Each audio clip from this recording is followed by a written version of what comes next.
क्या आपने कभी सोचा है कि एक आम इंसान को कानून या लॉ क्यों पता होना चाहिए?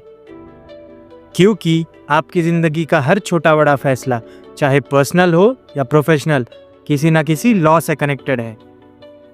तो आइए कुछ एग्जाम्पल से समझते हैं कि लॉ आपकी डे टू डे लाइफ में क्या और कितना बड़ा रोल प्ले करता है।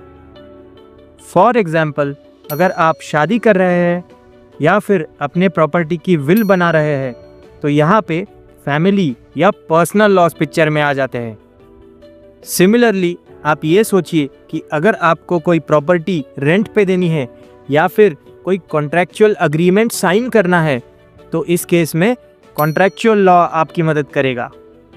अब मान लेते हैं कि आप एक आर्टिस्ट है और आपने अपना एक खुद का सॉन्ग कंपोज किया है और कोई दूसरा इसका अनऑथोराइज यूज ना कर सके, तो यहाँ पे आपके इंटेलेक्चुअल प्रॉपर्टी राइट्स आपके ओरिजिनल क्रिएटिव वर्क को एक लीगल प्रोटेक्शन देते हैं।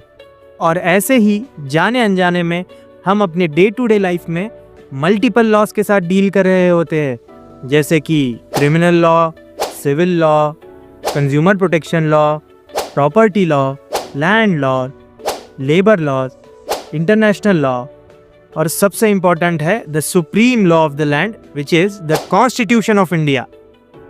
लेकिन कई बार लॉ को खुद से समझना और इंटरप्रेट करना कॉम्प्लिकेटेड हो जाता है, क्योंकि इतने सारे एक्ट्स है, इतने सारे सेक्शंस है, इतने सारे रूल्स है। और इसीलिए हम यानी कि लॉ थिंक्स यहाँ पर है ताकि हम आपको कानून की भाषा में नहीं, आपकी भाषा में कानून समझा सके और आप भी बन जाए एक जानकार नागरिक यानी कि एक इन्फॉर्म सिटीजन। क्योंकि कानून सिर्फ कोर्ट या पुलिस तक सीमित नहीं है, it has become a part and parcel of your everyday life. और ये एक इनविजिबल शील्ड की तरह आपके राइट्स को और आपको प्रोटेक्ट करता है। तो फॉलो कीजिए लॉ थिंग्स को और एक आम नागरिक से बन जाइए एक जानकार नागरिक।